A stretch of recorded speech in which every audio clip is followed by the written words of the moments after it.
Salut à tous, on se retrouve pour l'épisode 3519 du Zap Image. On commence aujourd'hui, ce lundi 22 décembre avec des anniversaires.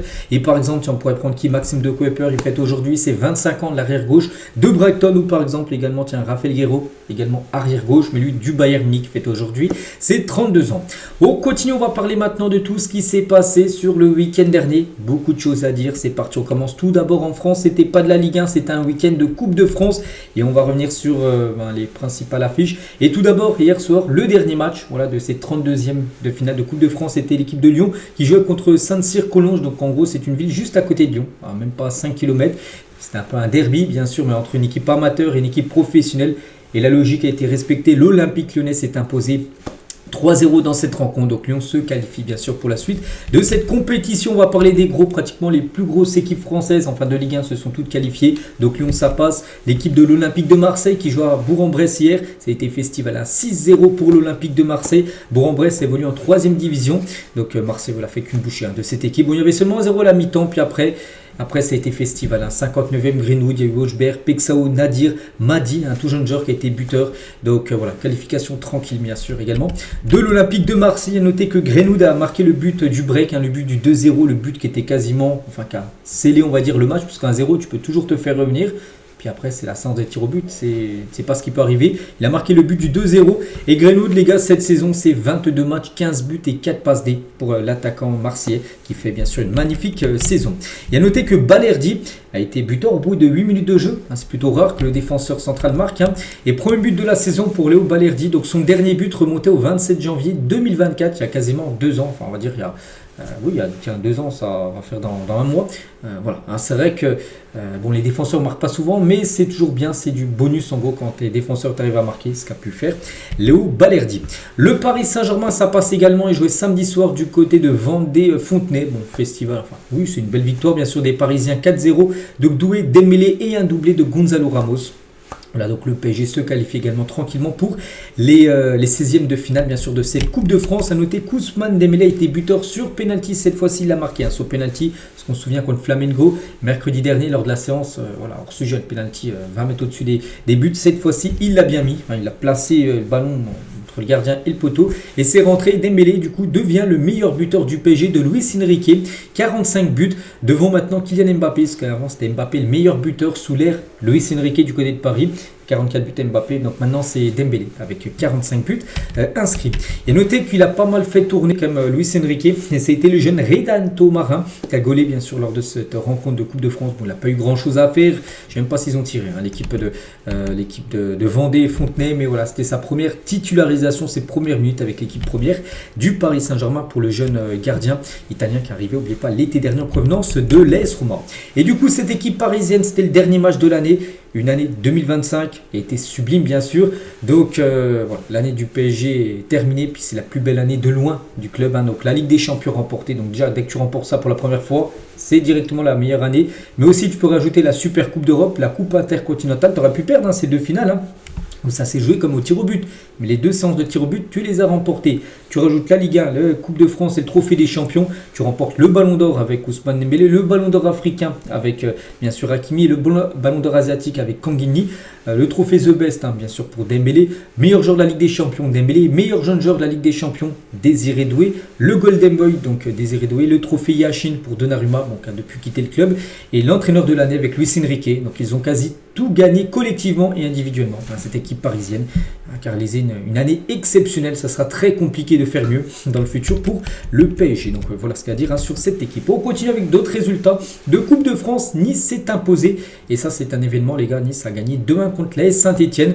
Diallo et Sanson étaient les 2 buteurs. À noter que Nice était sur 9 défaites d'affilée. Voilà, donc là ils ont gagné face à une équipe de Ligue 2. Peut-être le niveau actuellement de Nice, c'est la Ligue 2. Parce qu'au vu des dernières performances contre des équipes de Ligue 1 ou même de Coupe en Europe, ça a été à chaque fois des défaites. En tout cas, ils se sont imposés et se qualifient.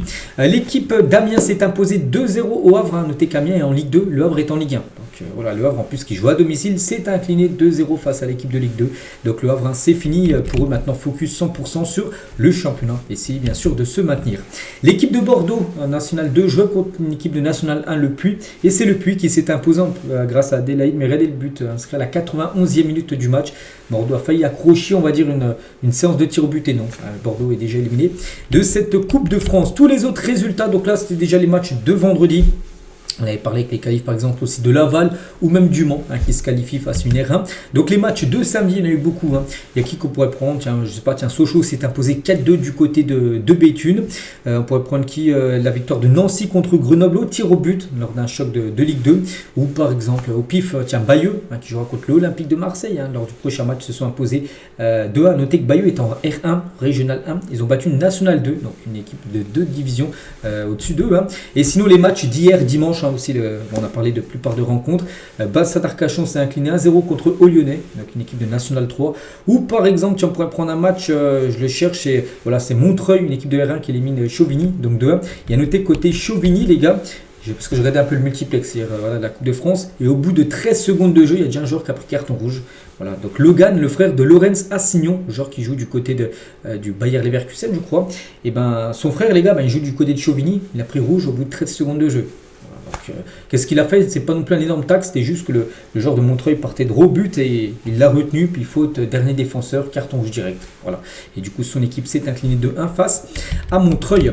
Du coup, le tirage au sort a été effectué des 16e de finale de la Coupe de France. Voici toutes les affiches de déjà la première partie. On va parler de quelques rencontres. Donc, il y aura un Sochaux contre Lens. Il y aura par exemple, Montreuil qu'on parlait juste avant, recevront cette fois-ci l'équipe d'Amiens.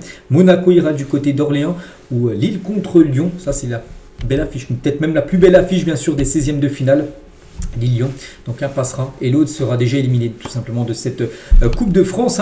Marseille se déplace à Bayeux, donc Bayeux une équipe de Régional 1, donc bien sûr c'est parce que quand tu es une équipe de Régional ou même une équipe de National 3, le but bien sûr c'est d'affronter des pros, une équipe de Ligue 1 et surtout si c'est une équipe réputée. Marseille c'est une équipe énormément réputée en Ligue 1, donc pour eux bien sûr c'est le feu bien sûr d'affronter cette équipe de l'OM. Et Eric Fouda, donc l'entraîneur du FC Bayeux, voudra appuyer là où ça fait mal face à l'OM, son club de cœur, parce que il est fan de l'OM, le coach de cette équipe. Il a dit: je connais l'OM quasi par cœur, je sais aussi qu'ils ont beaucoup de fragilité mentale, en gros c'est mon équipe, je vais continuer à les étudier et à voir leurs vidéos pour avoir des détails encore plus précieux et pouvoir essayer de contourner leur équipe et en gros essayer de les battre. On espère qu'ils n'auront pas la grosse équipe le jour où ils viendront chez nous. On verra. À noter que le prochain week-end de Coupe de France, ça sera dès janvier. Là. Donc mi-janvier, les 16e de finale s'effectueront. Et sinon, les autres matchs, parce que là j'ai parlé de la première partie, mais aussi d'autres matchs. Regardez tout en bas à droite, le derby parisien, le PSG contre le Paris FC. À noter que déjà ce match aura lieu début janvier. Et ce match aura de nouveau lieu quelques jours après, en l'espace de 10 jours. 2 fois, il y aura le derby entre Paris FC et le Paris Saint-Germain.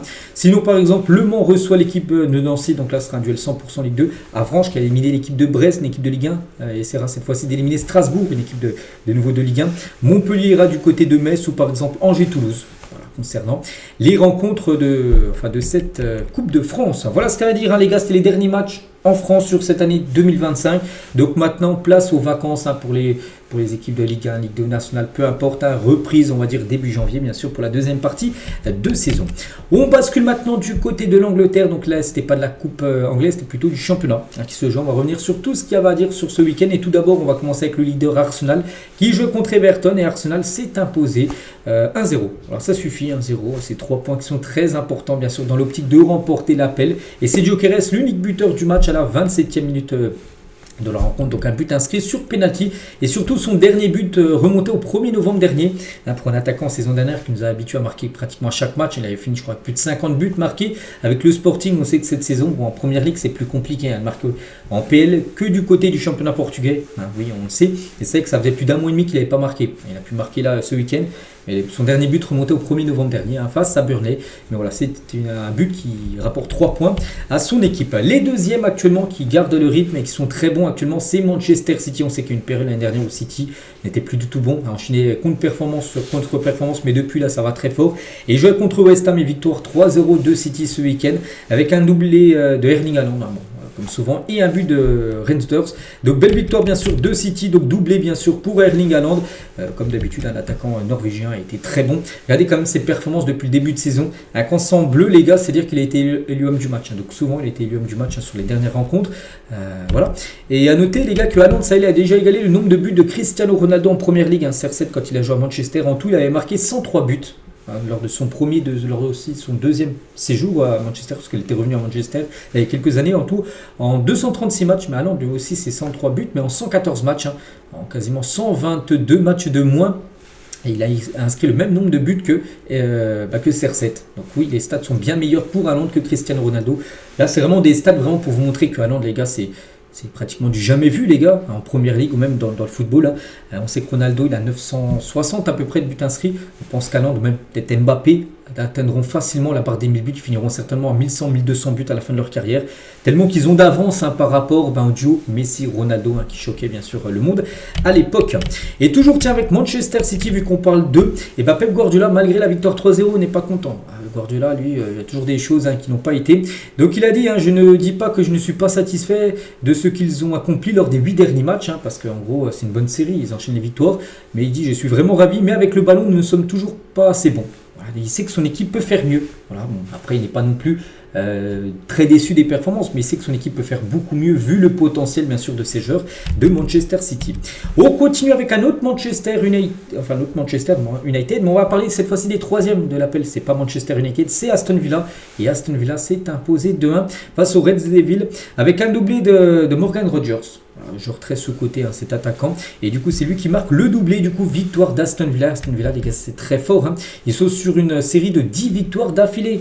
Allez, donc là United, West Ham, Ball, Arsenal, Brighton, Wolverhampton, Young Boys, Leeds, Bournemouth et Maccabi Tel Aviv pour être complet. Ils ont tout gagné, leurs 10 derniers matchs ils ont tout gagné, que ce soit Première Ligue ou Europa League, ou je ne sais plus dans quelle compétition on joue, je crois que oui, Europa League.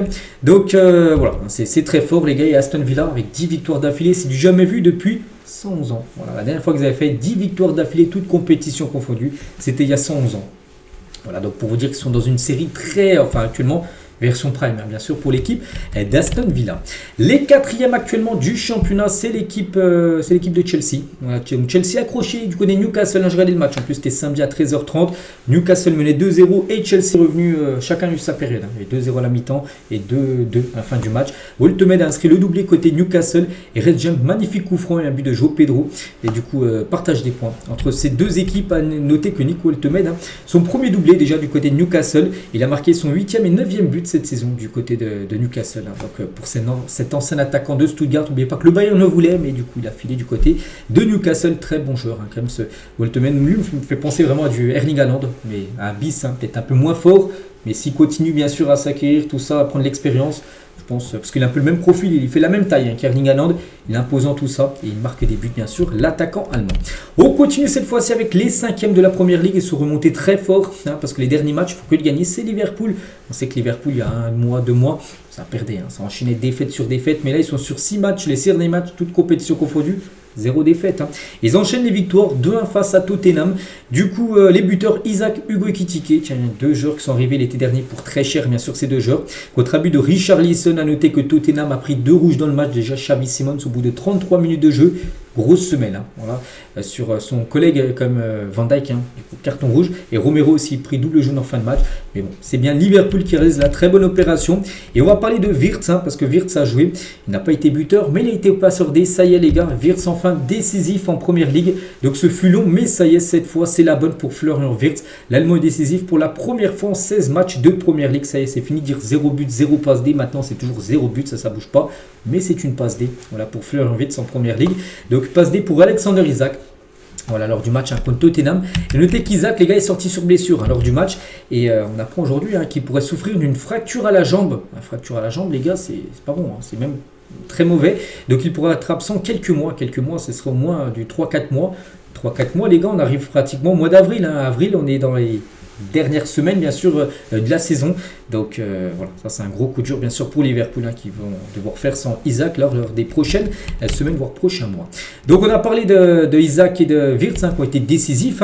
À noter que les 2 autres recrues aussi qui ont coûté cher ont été décisifs. Hugo Ekitike qui est arrivé l'été dernier aussi, Frimpong, et Frimpong a fait une passe D. Hugo Ekitike, c'est vrai que les 4 joueurs décisifs du match, ils sont arrivés l'été dernier. Donc Hugo Ekitike, les gars, buteur. Hein. Et ces 3 derniers matchs, c'est un but face à Tottenham, doublé contre Brighton et doublé contre Leeds. Donc ces 3 derniers matchs de Pell, 5 buts inscrits par l'attaquant français. C'est lui actuellement, les gars, qui mène cette attaque. Bien sûr, on pensait plus à Isaac ou même du Wirtz.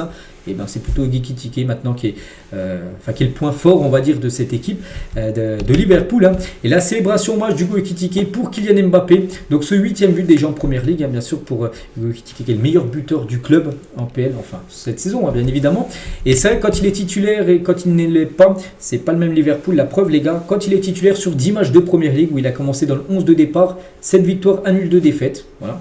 Et quand il n'est pas titulaire, donc il y a eu 6 matchs, il a commencé sur le banc, 1 victoire, 1 nul, 4 défaites. Donc, voilà, en gros, Liverpool gagne beaucoup plus quand il commence dans le 11 de départ que quand il commence sur le banc. Hugo Ekitike, preuve à l'appui. Et concernant Xavi Simons, j'ai dit, il a pris rouge à la 33e. Regardez, les gars.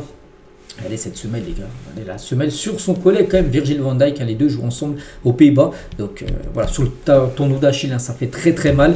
Et du coup, carton rouge direct. Parce qu'a pénalisé totalement son équipe. C'est compliqué quand même pour Xavi Simons. Depuis son arrivée l'été dernier. Bon, il a marqué, je crois, 2 buts dans l'équipe. Mais voilà, c'est là, parce que là, il foire totalement le match. Il y avait 0-0. Là, tu joues à 10 contre 11. Mais après, ça a été trop compliqué pour Tottenham. Les autres résultats du week-end. Donc, là, qu'on n'a pas parlé. Tiens, Brighton a fait 0-0 contre Sunderland. Bournemouth contre Burnley, 1 partout. La victoire de Brentford à Wolverhampton 2-0. Wolverhampton, toujours pas de victoire pour eux. C'est une catastrophe. Ou Leeds qui a posé un 4-1 face à Crystal Palace. Magnifique victoire. Donc aujourd'hui, il y a un match, les gars, ce 22 décembre. C'est Fulham-Nottingham Forest. On parlera demain, bien sûr, du résultat. Le classement. Après tous ces matchs joués, donc Arsenal et Manchester City et Aston Villa, les 3 premiers gardent le rythme, les 3 ont gagné. Donc Arsenal 39, City juste derrière 37 et Aston Villa 36. Voilà, pour l'instant, c'est les 3 qui vont se jouer peut-être le titre parce qu'après, les gars, on passe de 7 points entre le 3e et le 4e. Chelsea, 29 points, donc 7 points d'écart avec Aston Villa 3e. Il y a un creux, il y a un sacré creux. Après, il y a Liverpool 29 également. Après, tu descends à 27 avec Sunderland. Manchester, du coup, c'est 7e. Tottenham, les gars, c'est 13e, toujours très loin Tottenham. Donc Wolverhampton, qu'on parlait tout à l'heure, 17 matchs et 0 victoire, 2 nuls. 2 points. Ils ont déjà raté 9 points de retard sur Burnley l'avant-dernier. Surtout là, surtout par rapport au 17e qu'il faut regarder parce que même si tu finis 19 ou 18e, tu descends, il faut être 17e, et là ils ont déjà 16 points de retard sur Nottingham. Voilà, on est à la moitié du championnat quasiment, c'est très compliqué. Pour Wolverhampton, il faut absolument gagner des matchs, ils sont déjà moins 28 en différence de but, c'est voilà, pire défense et pire attaque pour l'équipe de Wolverhampton. Bref, voilà ce qu'il y a à dire sur le championnat anglais. On bascule maintenant sur la Liga. C'était la dernière journée, bien sûr, de cette année 2025, enfin en championnat espagnol. Et on commence avec ce Villarreal-Barça. Souvenez-vous, ce match, on avait parlé en septembre.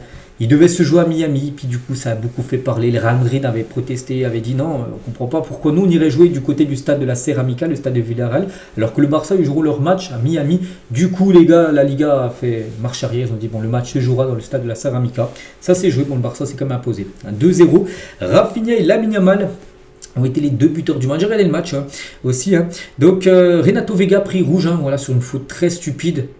Très stupide sur un gros tac par derrière sur Lamine Yamal alors qu'il a plus de 60 mètres des buts. Alors il n'y a aucun danger, il est arrivé par derrière, il a découpé. Bon, Lamine Yamal malheureusement n'a pas été blessé, mais Vega carton rouge direct, ce qui a totalement pénalisé son équipe. Et du coup, très bonne opération du Barça. N'oubliez pas que les 3 dernières fois que le Barça était à la Villarreal, il y a eu 2 défaites, une victoire. Donc voilà, c'est toujours un stade compliqué. Puis c'était 3e voilà, de Liga. Et en tout cas, le Barça s'est imposé. Rafinha a été l'homme du match. Il a marqué le premier but de la rencontre sur penalty. Voilà, Rafinha. Donc comme d'habitude, c'est que le Barça va beaucoup mieux depuis la défaite contre Chelsea. Souvenez-vous, il y a 2 mois, ils ont enchaîné 8 matchs, 8 victoires. Et c'est certainement aussi avec le retour de Rafinha qui est rentré dans le groupe. Et depuis, il ne perd plus. C'est vrai qu'il y a un Barça avec et sans Rafinha. Ils sont bien meilleurs avec le joueur brésilien. Lamine Yamal a été buteur face à Villarreal. Donc cette saison, c'est 21 matchs, 9 buts et 14 passes D pour le joueur espagnol. Bon, ça choque personne, il est toujours très bon bien sûr.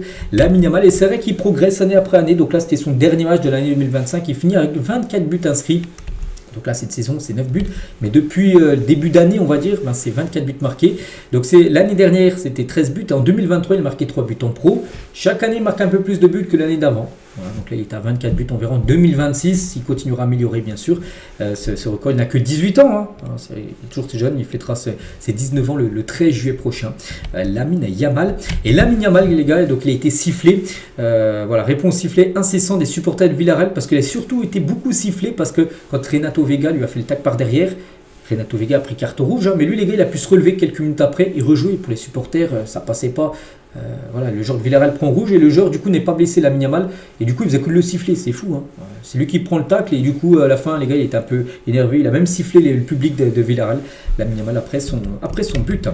Toujours sur le Barça, on va parler de Christensen, il n'a pas joué mais on a appris la veille du match, hein, rupture partielle du ligament croisé du genou gauche pour Andreas Christensen, hein. Quand on parle de ligament croisé, rupture, tout ça, c'est pas bon. C'est une catastrophe. La durée de son indisponibilité dépendra de son évolution. Donc c'est ligament croisé, la blessure, rupture, voilà. C'est fin de saison. C'est pratiquement un an sans jouer. Donc là, il pourrait revenir peut-être fin d'année 2026. N'oubliez pas qu'il est en fin de contrat en fin de saison. On pense qu'il ne rejouera plus avec le FC Barcelone. Il a joué le dernier match là. C'était peut-être en Coupe du Roi. Il a été buteur en plus contre Guadalajara mardi dernier. C'était peut-être son dernier match au FC Barcelone pour le défenseur danois. On continue avec le Real Madrid, hein, qui jouait. Bon, là, on bascule maintenant sur le Real, hein, contre Séville, hein, c'était quand ce match samedi soir. Et le Real Madrid s'est imposé 2-0 pour sa dernière de 2025 avec un but de Jude Bellingham, milieu du match, hein, Bellingham, et un but de Kylian Mbappé sur penalty. Donc à noter que côté Séville, 2 cartons rouges, hein, dans le match. Hein. C'était compliqué pour eux. Bon bref, le Real Madrid s'est imposé. On va parler de Mbappé parce qu'on avait parlé avant le match. Hein, il est à 58 buts marqués. 6 marqués, il est à 59. Il égale CR7. Il a marqué Kylian Mbappé. Donc déjà, il finit l'année 2025 avec un total de 66 buts. Club plus sélection. Donc là, on rajoute l'équipe de France. Hein. Donc 59 avec le Real. Et ça fait du coup 7 avec l'équipe de France sur l'année, bien sûr, 2025. Hein. Donc on peut rajouter aussi 10 passes D, voilà, en 67 matchs, hein, pour Kylian Mbappé qui nous a fait une saison magnifique. C'est certainement sa meilleure année, je pense, en termes de buts inscrits depuis le début de sa carrière. 66 buts, il faut le faire, hein, bien sûr. Donc du côté du Real, je dis 66 buts en tout, mais du côté du Real, c'est 59 buts. Donc il est égal du coup Cristiano Ronaldo. CR7 en 2013, pareil, il avait marqué 59 buts sur une année en 50 matchs. Hein, CR7. Et je dis Mbappé, donc c'est 59 buts également, mais en 59 matchs. Voilà, du côté du Real, donc 9 matchs de plus pour Mbappé pour marquer le même nombre de buts que CR7. Mais à la fin du compte, les deux sont bien au même niveau. Donc voilà, regardez, hein, les meilleurs buteurs du Real Madrid sur une année civile. Donc Mbappé, maintenant, bon, tu peux mettre premier ou deuxième, peu importe, peut-être toujours Ronaldo premier, parce que Ronaldo, vu qu'il a joué moins de matchs, il a une meilleure ration, on va dire, que Mbappé, mais les deux sont à 59. Après, il y a toujours Ronaldo. L'année 2012, il a marqué 58 buts. L'année 2014, 56. L'année 2015, 54. Voilà, il y a Ronaldo, les autres. Enfin, un autre, c'est Mbappé. Donc, c'est dommage, il a marqué un autre but. Il aurait été le meilleur buteur du Real Madrid sur une année civile. Chose qu'il pourra peut-être faire, hein, sur l'année 2026 qui arrive, on verra.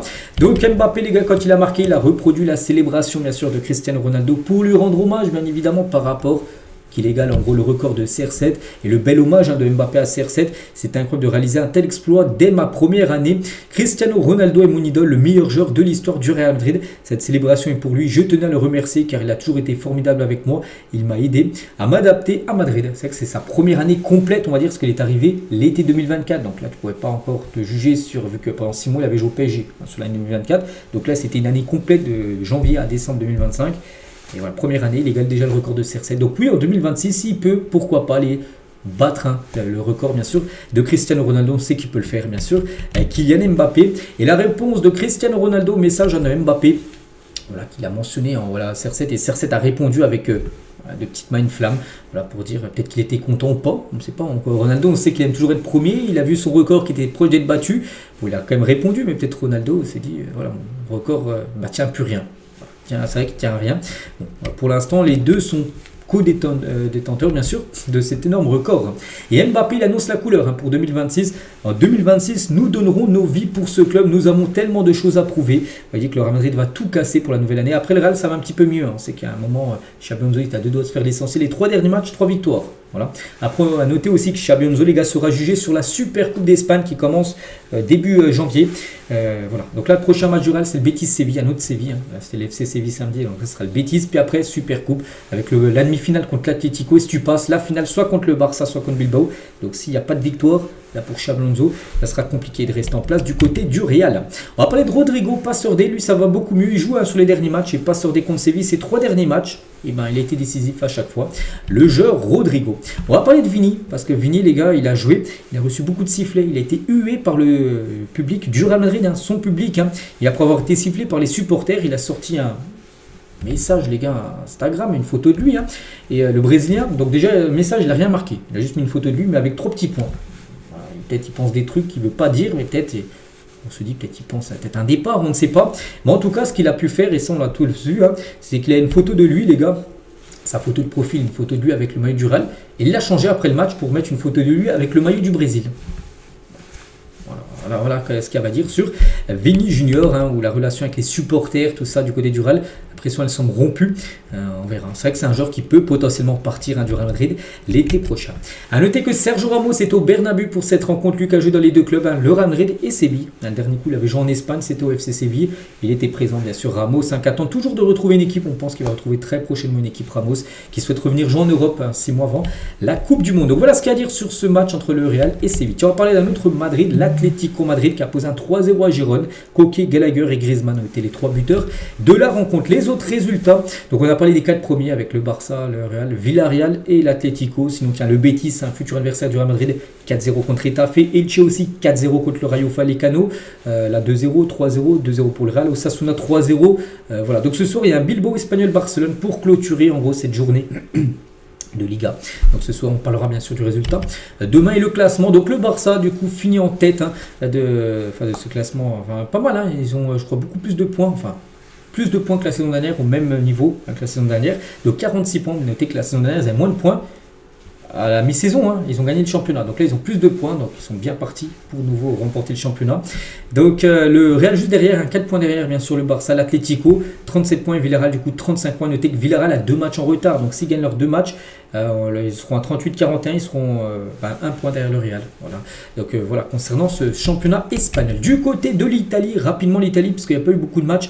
Voilà. Tout d'abord, il y avait un gros match. La Juve contre l'AS Roma, ça c'est bien joué. Et la Juve s'est imposée 2-1 avec Conceição et Openda ont été les 2 buteurs. Un côté Juventus Turin, la Fiorentina a gagné. Et la Fiorentina, les gars, c'était 0 victoire en Serie A. Première victoire pour eux, ils ont mis Festival 5-1 contre Udinese avec un but par exemple de Ndour, un ancien parisien, et Moschin a marqué un doublé dans la rencontre. Première victoire enfin pour la Fiorentina sur cette année, sur cette nouvelle saison. Donc l'Atalanta également s'est imposé. Je dis il n'y a pas eu beaucoup de matchs. Pourquoi? Parce que regardez par exemple, il y a eu un tour de Super Coupe d'Italie qui a été joué ces derniers jours, mais pas qu'aujourd'hui, c'est la finale les gars entre Naples et Bologne. Donc du coup les équipes qui ont joué la Super Coupe joueront un peu plus tard, joueront le 14 janvier. Il y aura Naples, Parme, Inter, Lecce, je sais pas trop comment se dit. Bref, le 14 et le 15 les gars, et l'AS Vérone Pologne et Como AC Milan pour clôturer en gros cette journée. Du côté de l'Italie, du coup l'Inter est en tête devant l'AC Milan, Naples et l'AS Roma. Notez que l'AS Roma match de plus vu qu'ils ont pu jouer ce week-end. Du côté de l'Allemagne, on va parler du Bayern qui jouait son dernier match de cette année 2025 et victoire 4-0 du Bayern. Du côté de Denheim, Stanisic, Olise, Luis Diaz et Harry Kane, comme souvent du Diaz, du Olise, du Harry Kane buteur. Les trois ont été buteurs pour ce dernier match du Bayern. Olise les gars, donc c'était son dernier match de l'année. Donc club plus sélection cette saison, c'est 30 matchs, 12 buts et 13 passes D. C'est des magnifiques statistiques bien sûr pour l'ancien joueur de Crystal Palace. Il y avait une grosse affiche aussi, Leipzig contre Leverkusen, et c'est Leverkusen qui s'est imposé 3-1. Pourtant Leipzig menait 1-0 dans le match, puis après ça a été Festival avec un but de Martin Terrier qui a été buteur lors de cette rencontre. Les autres résultats, donc Dortmund avait parlé samedi, ils ont joué vendredi soir, ils se sont imposés 2-0.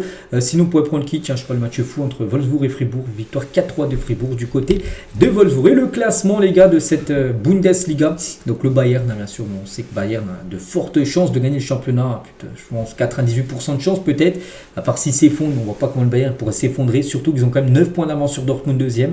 Donc voilà, la mythe du championnat, donc Bayern premier, Dortmund deuxième, Leverkusen troisième et Leipzig quatrième. Les 4 plus grosses équipes sont aux 4 premières positions de ce championnat allemand. On continue avec d'autres championnats mineurs. Tiens, tout d'abord en Turquie, hier il y avait le Galatasaray qui jouait contre Kasım Paşa et victoire 3-0 de l'équipe du Galatasaray avec un but d'Icardi. Je crois que ça faisait longtemps qu'il était blessé, il est revenu de blessure et il a pu jouer tout simplement. Icardi, il a surtout été buteur pour son retour, ça va lui faire du bien à l'ancien parisien. Donc les autres résultats, le Beşiktaş s'est par exemple imposé 1-0, victoire également du Fenerbahçe 3-0. Il y a encore 2 matchs aujourd'hui du côté du championnat turc et le classement. Donc le Gala est en tête avec 3 points d'avance sur le Fenerbahçe deuxième. Du côté du Portugal, donc les gros clubs portugais n'ont pas joué. Peut-être Braga qui a joué vendredi, mais ils ont perdu. Mais sinon, concernant le Sporting, le Benfica ou Porto, ils jouent aujourd'hui et demain. Donc aujourd'hui, par exemple, Porto se déplace à Alversa à 19h45 et le Benfica ce soir à 21h45 reçoit Famalicão. Et le Sporting, ils joueront demain mardi avec le match du côté de Vitória Guimarães. Voilà, concernant les 3 gros clubs, on va dire portugais qui jouent aujourd'hui et demain. On en parlera des résultats bien sûr. Et du coup, ça bouge pas. Avec les 3 premiers n'ont pas joué. On fera le point bien évidemment quand les trois auront joué. Du côté du championnat belge, les résultats du week-end, donc à Bruges s'est imposé 2-1 face à la Gantoise. Anderlecht a fait 2 partout contre Antwerp.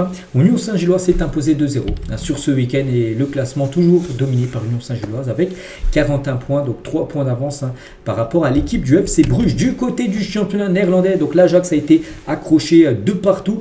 Pour prendre qui le PSV qui s'est imposé 2-1 face à l'équipe du Trek, où le match fou entre Fortuna Sittard et l'AZ Alkmaar 4-3 pour l'équipe de Fortuna.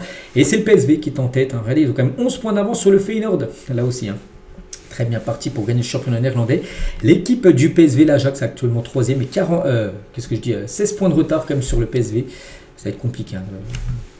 De réduire cet écart et gagner le championnat, c'est quasiment fini pour l'Ajax Amsterdam. Donc voilà ce qu'il y a à dire sur tous les gros championnats et on finit bien évidemment avec la Coupe d'Afrique des Nations parce que hier soir c'était le match d'ouverture et on va parler bien sûr de cette rencontre. Bien sûr, le Maroc jouait contre les Comores et c'était une première parfaite pour le Maroc. Victoire 2-0. J'ai regardé la première mi-temps, c'est dommage parce que les 2 buts ont été marqués en deuxième mi-temps. Bon bref, Brahim Diaz, j'ai vu les buts en tout cas, mais j'ai pas vu la deuxième, plutôt la première de Brahim Diaz. Et El Khabi, magnifique but d'El Khabi, retourne acrobatique, il a peut-être déjà été élu plus beau but de la CAN alors qu'il a été inscrit lors du premier match. Bon bref, Raimi a eu un penalty détourné par le gardien des Comores, mais surtout le Maroc les gars, commence parfaitement sa CAN vu que c'est chez eux. Et victoire 2-0 bien sûr pour les Marocains qui ont logiquement bien sûr gagné le match.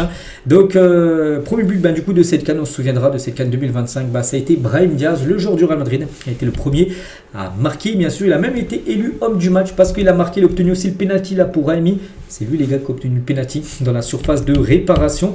Et voilà, donc Brahim Diaz magnifique. Et aussi, là on peut voir Brahim Diaz, mais on peut voir El Khabi les gars. Le magnifique ciseau les gars, retourne acrobatique. Et ça fait but, ça fait 2-0. Donc voilà, ce but aura des chances de figurer parmi le plus beau but de la CAN. On verra, il y aura peut-être d'autres magnifiques buts, mais celui-là les gars, il met déjà la barre très très haute, bien sûr, ce bijou bien sûr de l'attaquant marocain. On va parler de Romain Saïs, un gros coup dur pour lui. Pourquoi ? Parce qu'au bout de 17 minutes de jeu, il est sorti sur blessure. On a l'impression que c'est une blessure musculaire. Musculaire, les gars, c'est pas bon. Musculaire, ça dépend si c'est une pointe derrière la cuisse, tout ça. Ça prend du temps, ça prend des semaines à se rétablir, un temps que le tendon se refasse. Donc peut-être fin de CAN, enfin on espère pas pour lui. Il va passer des tests. Et c'est vrai que déjà en 2022, les gars, il était sorti sur blessure face à l'équipe de France en demi-finale de la Coupe du Monde. Là, il sort dès le premier match. C'est vrai que là, la Coupe du Monde était quasiment finie vu que c'était la demi. Donc là, premier match, la poisse pour Romain Saïs, à qui on souhaite un bon rapide rétablissement. Donc pas sûr qu'il soit dispo pour les prochains matchs. Donc voilà, je vous reparlerai bien sûr de ce qu'il a. Et surtout, on espère que ça soit pas trop grave. On va parler d'Hakimi, les gars. Donc il a commencé sur le banc. Je crois pas qu'il a joué. Comme je dis, j'ai pas vu la deuxième mi-temps. Je pense pas qu'il y a eu de risque pris. Ouais, il jouera peut-être le deuxième match, on verra, mais en tout cas, il a pu présenter son ballon d'or africain au peuple, bien sûr, marocain avant le match. À noter, belle affluence, les gars, plus de 60 180 supporters étaient présents pour ce match d'ouverture, bien sûr, de la Coupe d'Afrique des Nations. Et Infantino, par rapport à la cérémonie d'ouverture qui a été magnifique, il y a eu des feux d'artifice et tout ça, c'était grandiose. Il a dit le Maroc est un pays de passion, de foot et de paix, ça sera la plus grande CAN de l'histoire. On verra, on fera le point dans un mois, mais pour l'instant, tout se passe bien. Alors, voilà, on espère que tout se passera bien, c'est sûr. Du côté, bien sûr, du Maroc. Il y a Macron, les gars, un grand fan de football. Et sur X, avant la CAN, il a dit l'Afrique va faire vibrer les stades et nos cœurs. Au Maroc, qui organise grande nation de football, à toutes les équipes en compétition, bonne chance. Et que le jeu parle maintenant et que le meilleur parle, enfin que le meilleur gagne bien sûr cette compétition. Walid Cherchou, tiens, sur le niveau de la CAN, donc lui il a dit, pour moi la CAN c'est la 3e compétition internationale derrière l'Euro et la Coupe du Monde, mais devant la Copa América. Voilà ce qu'il a pu dire Walid Cherchou, qui est consultant sur pas mal de chaînes sportives de football. Voilà, pour lui c'est la 3e plus grosse compétition niveau football pour les pays. Et à la Coupe du Monde, l'Euro, il place bien sûr cette compétition devant la Copa América. Le programme aujourd'hui du côté de la CAN, bien sûr là, le premier match a été joué, ça y est, maintenant s'enchaîne à 3 rencontres aujourd'hui. Le début, 15h, Mali contre Zambie, Afrique du Sud 18h contre Angola et 21h ce soir, l'Égypte contre le Zimbabwe. Tous les matchs sont diffusés sur Beansport, qui diffusera toutes les rencontres bien sûr de la CAN. On parlera bien sûr des 3 rencontres, bien évidemment demain, avec les résultats. Et pour finir, tiens, aujourd'hui avec la CAN et finir l'épisode, officiel, le vainqueur de la CAN recevra 10 millions de dollars, donc c'est bien plus que ce que touchait, par exemple, ce qu'a touché la Côte d'Ivoire, dernier vainqueur de la CAN en 2023, il a touché 7 millions, la CAN de dollars, donc là ce sera 10 chaque fois, c'est quand même le double par rapport au vainqueur 2021 de la Coupe d'Afrique des Nations qui avait été 2021, ça a été le Sénégal bien sûr, et tiens, les 20 derniers vainqueurs de la CAN. Et c'est quand tu es vainqueur de la CAN, et c'est compliqué d'assurer, on va dire, lors de la CAN suivante. Regardez la preuve, Par exemple, c'est qui? Bon, là, on verra ce que va faire la Côte d'Ivoire, bien sûr, mais par exemple, le Sénégal qui avait remporté la dernière CAN en 2021, donc celle de. Ils avaient été éliminés en 8e lors de la CAN d'après. L'Algérie, les gars, qui avaient gagné la CAN d'avant en 2022, ben, ils avaient été éliminés dès le premier tour. Donc en gros, c'est les vainqueurs. Et à chaque fois, bah, qu'est-ce qu'ils ont fait le tour suivant, enfin la CAN d'après? Le Nigeria avait gagné la CAN d'avant, puis la CAN d'après, mais ils n'avaient même pas été qualifiés. Voilà, donc on verra ce que donnera la Côte d'Ivoire qui avait gagné la dernière CAN. Est-ce qu'ils vont de nouveau flopper ou est-ce qu'ils vont aller loin, tout simplement, dans cette compète, hein, donc verdict là dans quelques semaines. Donc voilà les gars ce qu'il y a à dire aujourd'hui. J'espère que ça vous a plu. On se retrouve demain les gars. Demain il y a aussi beaucoup de matchs à parler. Il y a les matchs de Cannes, vous avez vu, il y a aussi pas mal de matchs aussi de championnat qui doivent se jouer aujourd'hui. Hein. Donc voilà, on aura pas mal de choses à parler. Allez, moi je vous laisse, je vous souhaite une très bonne journée et à demain.